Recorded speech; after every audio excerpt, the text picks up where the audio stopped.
प्रभात छात्राओं, पिछले वीडियो में हमने ब्राह्मी लिपि पर चर्चा करते हुए ब्राह्मी नाम का आधार, ब्राह्मी की उत्पत्ति के संबंध में चर्चा प्रारंभ कर दी थी और यह देखा कि कुछ विद्वान ब्राह्मी को विदेशी लिपि से विकसित मानते हैं। उनका ऐसा मानना है कि भारत में लिपि नहीं थी, विदेश से लिपि आई और उसके साम्य के आधार पर या उसके आधार पर भारत में लिपि का विकास हुआ और उस दृष्टि से ब्राह्मी को भी विदेशी लिपि से ही उत्पन्न हुए मानते हैं।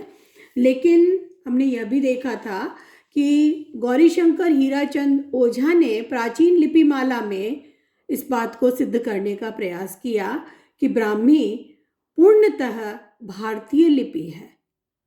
वे बड़े गर्व के साथ कहते हैं कि मनुष्य बुद्धि में सबसे महत्व के दो कार्य, एक तो भारतीय ब्राह्मी लिपि और वर्तमान शैली के अंकों की कल्पना है और वो दोनों ही भारतीय हैं। भारत की एक बहुत बड़ी देन है इस पूरे संसार को, ये उनका मानना है। क्योंकि ब्राह्मी जैसी वैज्ञानिक लिपि है, उसका विकास भारत में ही हुआ है। हजारों वर्ष पहले उच्च कोटि की पहुंच यहाँ की थी कि इतनी उत्तम लिपि निर्मित हुई यहाँ पर। और इसके अतिरिक्त जो अंक गणना है, अंक शैली है और वर्तमान शैली के अंकों की जो कल्पना है, वो अंकों की संकल्पना भी पूर्णतः भारतीय है। वो भी भारत की एक बहुत बड़ी देन है दुनिया को। आइए हम अब देखते हैं इस परिभाषा के संबंध में, उनके इस कथन के संबंध में हम चर्चा कर चुके थे, लेकिन गौरीशंकर हीराचंद ओझा ने केवल बात नहीं कही, उन्होंने सतर्क प्रमाण प्रस्तुत किए हैं। तो किस प्रकार से एक एक करके वो सारे जो मत हैं उन्हें खारिज करके अपना मत स्थापित करते हैं, उस संबंध में हम चर्चा करते हैं। तो वे स्पष्टता कह देते हैं कि वास्तव में जो इतनी सारी लिपियां हैं, चीनी, यूनानी, अरबी, सामी, फिनिशी, मिस्री, असीरिया के जो कीलाक्षर हैं या अज्ञात दक्षिणी लिपि है, उससे ब्राह्मी का संबंध मानना, इतनी सारी लिपियों से ब्राह्मी का संबंध जोड़ना वास्तव में केवल अनुमान है। वे अनेक तर्क देकर अपनी बात को स्पष्ट करते हैं। उनका मानना है, ब्राह्मी की भारतीयता के संबंध में तर्क देते हुए वे कहते हैं, चीनी से ब्राह्मी का उद्भव मानना एक मनोरंजक कल्पना मात्र है। चीनी आज भी एक प्रकार से चित्रलिपि है। उससे ब्राह्मी जैसी पूर्ण वैज्ञानिक और ध्वन्यात्मक लिपि का उद्भव मानना बुद्धि विरुद्ध है। हम लिपियों के जो प्रकार हैं उनके संबंध में हम पहले चर्चा कर चुके हैं। मैं आपके पास अध्ययन सामग्री भेज चुकी हूँ, जिसमें आपने देखा होगा कि जो लिपि के विकास का क्रम है, उसमें सबसे पहली लिपि चित्रलिपि है, फिर भावलिपि आती है और फिर ध्वनि लिपि आती है। भाव ध्वनि लिपि जिसे हम कह सकते हैं, उसका विकास बाद में होता है। तो ध्वनि लिपि तो वैज्ञानिक लिपि है, वो तो उसकी चरम सीमा है लिपि के विकास की। और ब्राह्मी है, वो एक ध्वन्यात्मक लिपि है, ध्वनि लिपि है। वो वहां पर ध्वनि चिन्ह है, जो ध्वनियां हैं उनके संकेत वर्ण हैं। वहां बात को कहने के लिए चित्रों के द्वारा स्पष्ट नहीं किया जा रहा है। लेकिन चीनी लिपि आज भी चित्रलिपि की अवस्था में है। ऐसे में चीनी लिपि से ब्राह्मी का विकास मानना किसी भी दृष्टि से उचित नहीं कहा जा सकता। ब्राह्मी एक पूर्ण वैज्ञानिक और ध्वन्यात्मक लिपि है, उसका उद्भव चीनी लिपि से मानना बुद्धि विरुद्ध है। कोई भी वस्तु जिससे उत्पन्न होती है, उसका कुछ अंश उसमें होता है, लेकिन ब्राह्मी लिपि में चीनी लिपि का कोई अंश नहीं है। उसमें इस प्रकार के कोई चित्र बना करके कोई बात नहीं कही जाती है। इसलिए इस बात को पूरी तरह से खारिज किया जा सकता है कि चीनी लिपि से ब्राह्मी का विकास हुआ। दूसरा मत आया है हमारे सामने सामी से ब्राह्मी की उत्पत्ति। तो गौरीशंकर हीराचंद ओझा इसके संबंध में भी कहते हैं कि सामी से ब्राह्मी की उत्पत्ति मानने वाला तर्क भी असंगत सिद्ध होता है, क्योंकि सामी लिपि दाएं से बाएं लिखी जाती है जबकि ब्राह्मी बाएं से दाएं लिखी जाती है। हम लोग बाएं से दाईं तरफ लिखते हैं और जितनी भी आधुनिक वैज्ञानिक लिपियां हैं वे बाएं से दाएं ही लिखी जाती है, चाहे वो देवनागरी हो, चाहे रोमन हो, चाहे ब्राह्मी हो। तो यदि हम सामी से ब्राह्मी की उत्पत्ति माने तो वह भी गलत है, क्योंकि सामी दाएं से बाएं लिखी जाती है और उसके संकेत अधूरे और अपर्याप्त हैं। उसमें वर्णों की संख्या भी कम है, केवल 22 वर्ण है। स्वर और व्यंजन का बेढंगा मिश्रण है, जबकि हम देखते हैं ब्राह्मी में वर्णों की संख्या अधिक है और स्वर और व्यंजन का अलग अलग विभाग है, संभाग है, और इतना ही नहीं, स्वरों की मात्रा के भी अलग से चिन्ह हैं। तो इतनी व्यवस्था जिसमें है, उस लिपि को हम उस लिपि से विकसित माने जो आज भी अविकसित अवस्था में है, जिसका पूरी तरह विकास नहीं हुआ है, तो यह बात तो तर्क संगत नहीं लगती, पूर्णतः असंगत लगती है। गौरीशंकर हीराचंद ओझा ने इसके संबंध में अध्ययन किया और बताया कि सामी में जो वर्ण है उनकी संख्या केवल 22 है, स्वर और व्यंजन का बेढंगा मिश्रण है, और सामी की 4 विशेषताओं में से किसी एक की भी समता ब्राह्मी से नहीं की जा सकती। कि दाएं से बाएं लिखना, वो भी ब्राह्मी में नहीं है, उसके संकेत अधूरे हैं, जबकि ब्राह्मी में हमें पर्याप्त संकेत चिन्ह मिलते हैं, ध्वनि चिन्ह मिलते हैं। वर्णों की संख्या इसमें कम है जबकि ब्राह्मी में अधिक है, और स्वर और व्यंजन का अलग अलग विभाजन ब्राह्मी में मिलता है लेकिन सामी में नहीं मिलता। तो ब्राह्मी बाएं से दाएं लिखी जाती है, उसके संकेत भी पूर्ण और व्यापक हैं और वर्णों की संख्या भी 63-64 तक मिलती है। इस प्रकार ब्राह्मी सामी की अपेक्षा तिगुनी मात्रा में तिगुनी है। उसके जो वर्णों की मात्रा है उसके हिसाब से आकार की दृष्टि से देखें तो ब्राह्मी सामी की अपेक्षा 3 गुना बड़ी लिपि है। स्वर व्यंजन का विन्यास पूर्ण भी है और वैज्ञानिक भी है। स्वर अलग है, व्यंजन अलग है। स्वरों में भी पहले मूल स्वर, फिर संयुक्त स्वर, और व्यंजनों का स्थान और प्रयत्न के अनुसार वैज्ञानिक वर्गीकरण भी है। इसे देखकर ही मैकडोनल ने हिस्ट्री ऑफ संस्कृत लिटरेचर में ब्राह्मी की श्रेष्ठता को स्वीकार किया है। इसका अगला तर्क ग्रीक, सामी आदि लिपि से ब्राह्मी का स्पष्ट आकृति भेद है और ऐसे में इनमें संबंध स्थापित करना तर्क संगत नहीं लगता। तो चाहे ग्रीक लिपि, ग्रीक की और सामी लिपि को देखें तो इनसे आकार में ब्राह्मी बहुत बड़ी है, तो ऐसे में इनसे संबंध स्थापित करना सही नहीं लगता है। चौथा जो इसके संबंध में तर्क गौरीशंकर हीराचंद ओझा देते हैं वो है, जो देश सबसे वैज्ञानिक अंक प्रणाली और दशमलव प्रणाली का निर्माण कर सकता था उस समय में, प्राचीन काल में, जिस देश ने सबसे वैज्ञानिक अंक प्रणाली दे दी, दशमलव प्रणाली का निर्माण कर दिया, जिसे आज सारा सभ्य संसार अपनाए हुए है, क्या वह अपनी लिपि के लिए दूसरे का मुंह देखता? क्या उसकी अपनी लिपि नहीं रही होगी? तो यह कहना कि ब्राह्मी लिपि जो भारत में मिलती है प्राचीन काल में, वह कोई विदेशी लिपि के प्रभाव से विकसित हुई है या उसके प्रभाव से बनी है, यह उचित नहीं लगता, क्योंकि यह ज्ञान की दृष्टि से इतना विकसित राष्ट्र रहा है जिसने अंक प्रणाली, दशमलव प्रणाली प्रदान कर दी, तो क्या उसकी अपनी लिपि नहीं रही होगी? यह तो सहज ही समझा जा सकता है। इसके अगला तर्क वो देते हैं, भारतीय परंपरा कहीं भी नहीं कहती कि यह लिपि कहीं बाहर से ली गई है। यदि बाहर से ली गई होती तो हमारे जो प्राचीन आचार्य थे, मनीषी थे, उन्होंने तो कहीं से कहा होता कि हमने उनसे लिखने की कला सीखी या लिखने का ज्ञान सीखा।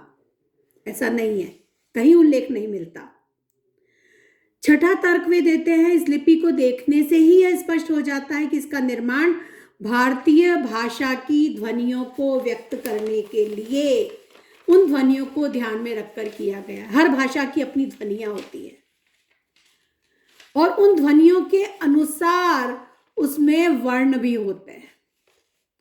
जैसे हम देखें, अंग्रेजी में ज ध्वनि है और हिंदी में नहीं है, अंग्रेजी भाषा में है, उसका प्रयोग उसमें होता है।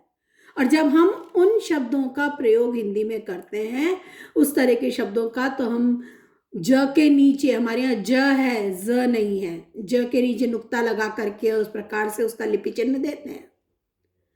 तो हर भाषा की अपनी जो ध्वनियां होती है उसके अनुसार ही ध्वनि चिन्ह उसमें होते हैं। और ब्राह्मी लिपि को हम जब देखते हैं तो भारतीय भाषा के अनुसार ही, भारतीय जो भाषा की ध्वनियां उनके अनुसार ही ध्वनि चिन्ह, लिपि चिन्ह उसमें हमें मिलते हैं। तो इस बात को स्पष्टतः कहा जा सकता है कि भारतीय भाषा की ध्वनियों को ध्यान में रखते हुए ही इस लिपि का निर्माण किया गया। और संसार की किसी भी दूसरी लिपि में इतने ध्वनि संकेत नहीं मिलते हैं जितने ब्राह्मी में हैं, क्योंकि हमारी भाषा में जो ध्वनियां हैं वो अधिक हैं, अधिक समृद्ध थी भाषा, तो उसके अनुरूप उतनी ही समृद्ध लिपि भी रही है। सातवां तर्क वे देते हैं, संस्कृत भाषा की संयुक्ताक्षरता को सम्यक रूप में अंकित करने की योग्यता भी ब्राह्मी की भारतीय उत्पत्ति सूचित करती है। हमारी भाषा में संयुक्ताक्षरों का प्रयोग बहुत होता है और विदेशी भाषा सामी और ग्रीक और चीनी लिपि का जिसका हवाला दे दे करके कहा जा रहा है कि इनके प्रभाव से भारत में लिपि आई, तो वह सही नहीं लगता, क्योंकि हमारी भाषा में जो संयुक्ताक्षर बहुलता है, उन संयुक्ताक्षरों के लिए ध्वनि चिन्ह हमें ब्राह्मी लिपि में मिलते हैं। अन्य भाषा में इतना अधिक संयुक्ताक्षरों का प्रयोग भी नहीं है और उसके अनुरूप ध्वनि चिन्ह भी उनमें नहीं मिलते हैं। तो यह जो विशेषता है ब्राह्मी लिपि की, वह भी इसे भारतीय सिद्ध करती है। स्वर को मात्रा के रूप में जोड़ने की विशेषता ब्राह्मी की अपनी विशेषता है, दूसरी लिपि में नहीं मिलती। आप लोग स्वर वर्णमाला, हिंदी वर्णमाला जब आप लिखते हैं तो स्वर और व्यंजन हम अलग अलग लिखते हैं, और स्वर और व्यंजन अलग अलग लिखने के साथ में हमारे पास में उन स्वरों को जब हम व्यंजन के साथ जोड़ते हैं तो वह मात्रा के रूप में भी है हमारे पास। जैसे हम की तो क और ई नहीं लिखते, क पे मात्रा लगाते हैं ई की। क और आ नहीं लिखते, क पे एक डंडा लगा देते हैं, मात्रा लगा देते हैं। तो ये जो मात्रा चिन्ह है, मात्रा चिन्ह के रूप में स्वर को जोड़ने की जो विशेषता है, यह दूसरी लिपि में नहीं पाई जाती। हम अंग्रेजी में लिखेंगे तो काका यदि लिखेंगे तो के ए ही लिखेंगे, वहां अलग से जो स्वर हैं वो साथ में जोड़कर लिखे जाते हैं। हमारे पास में ब्राह्मी लिपि में वो मात्रा के चिन्ह अलग से हैं, वो दूसरी किसी भाषा में नहीं मिलते, अन्य किसी लिपि में नहीं मिलते। तो यह भी एक इसकी बहुत बड़ी विशेषता है, और ये विशेषता इससे विकसित भारत की सब लिपियों में पाई जाती है। ब्राह्मी से ही देवनागरी विकसित हुई है, और हम जिस देवनागरी लिपि का प्रयोग हिंदी भाषा को लिखने के लिए करते हैं, और उसमें हमें यह विशेषता मिलती है, जबकि अन्य लिपियों में यह विशेषता नहीं मिलती। तो ये सारे तर्क रखने के बाद में आखिर यह बात आई कहाँ से कि ब्राह्मी का विकास भारत में नहीं हुआ होगा, यह विदेशी लिपि की नकल के स्वरूप में या विदेशी लिपि से भारत में आई, या भारतीयों ने लिखना सीखा, विदेशियों के संपर्क में आने पर भारतीयों ने लिखना सीखा। इस तरह के जो मत दिए गए, तर्क दिए गए, उसका कारण आखिर क्या रहा, इस संबंध में भी वे चर्चा करते हैं। वे कहते हैं कि वस्तुतः इस प्रकार के सारे विवाद की जड़ श्रुति शब्द है। वेदों को हम श्रुति कहते हैं, तो श्रुति शब्द का जो प्रयोग होता है वह इस विवाद की जड़ है। वेद को हम श्रुति कहते हैं, जिसका अर्थ है सुनना। श्रुति शब्द को लेकर यूरोपीय विद्वानों ने यह निष्कर्ष निकाला कि भारत में लिपि थी ही नहीं, जिस देश में सुनकर ही ज्ञान का आदान प्रदान होता रहा, वहां भला लिपि कैसे हो सकती थी। ये मत यूरोपीय विद्वानों का रहा श्रुति शब्द के आधार पर। और इस प्रकार लिपि का अभाव प्रमाणित करने के लिए ही प्रमाण जुटाए जाने लगे। हमारे यहाँ परंपरा रही है कि शास्त्र को कंठस्थ रखा जाता था। शास्त्र कंठस्थ रखा जाए, इससे यह कहां सिद्ध होता है कि उसका लिखित रूप था ही नहीं या हो ही नहीं सकता। एक बात और है, हमारे देश पर विदेशियों ने बहुत आक्रमण किए और आक्रमण किए तो इस देश को लूटा और यहाँ के ज्ञान के जो ग्रंथ थे उन ग्रंथों को भी नष्ट किया गया। इसलिए हमारे यहाँ पर उन्हें स्मृति रूप में उन्हें याद रख के कंठस्थ रखने की परंपरा विकसित हो गई कि जिससे यह ज्ञान नष्ट ना हो। इतना ही नहीं, हमारे यहाँ कंठस्थ रखने की जो परंपरा रही है उसके कारण हम यह तो नहीं कह सकते कि उसका लिखित रूप था ही नहीं या हो ही नहीं सकता था। ये हमारे देश की अध्ययन प्रणाली भी थी कि यहाँ पर ज्ञान को कंठस्थ कर लिया जाता था, कंठस्थ करवाया जाता था।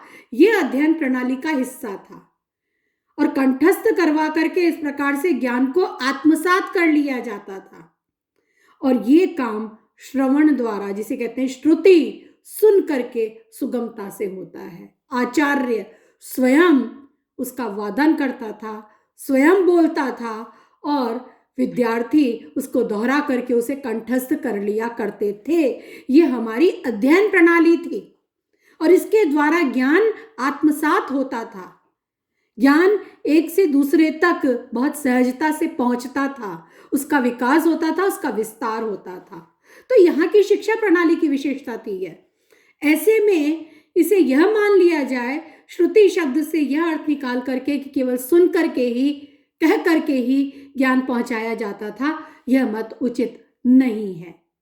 गौरीशंकर हीराचंद ओझा ने श्रम पूर्वक सप्रमाण यह सिद्ध कर दिया कि लिपि का उल्लेख या संकेत ऋग्वेद, अथर्ववेद, ऐतरेय ब्राह्मण, शतपथ ब्राह्मण, तैत्तरीय संहिता, ऐतरेय अरण्यक, छंदोग्य उपनिषद, निरुक्त, पाणिनीय अष्टाध्यायी, ब्रह्मजाल सूत्र, जातक कथा, महाभारत, कौटिल्य अर्थशास्त्र, धर्मशास्त्र आदि प्राचीन ग्रंथों और यूनानी पर्यटकों नियार्कोस और मेगास्थनीज के वृत्तांतों में सर्वत्र मिलता है। तो इस प्रकार से लिपि के उल्लेख हमें इन सबके ग्रंथों में और यहाँ तक कि जो पर्यटकों ने वृत्तांत लिखे हैं उनमें भी हमें लिपि का उल्लेख मिल जाता है। एक रोचक कहानी याद आती है कि महाभारत के संबंध में कहा जाता है कि वेद व्यास ने कही थी और गणेश जी ने लिखी थी, तो लिपि नहीं थी तो महाभारत लिखी कैसे गई? वह भी एक कंठस्थ रूप में ही विकसित होती। लेकिन यह कहानी भी यह संकेत देती है कि भारत में लिपि थी और लिपि का विकास यहीं पर हुआ। तो आज की चर्चा को हम यहीं विराम देते हैं। इसके आगे का अध्ययन अगले वीडियो में करेंगे।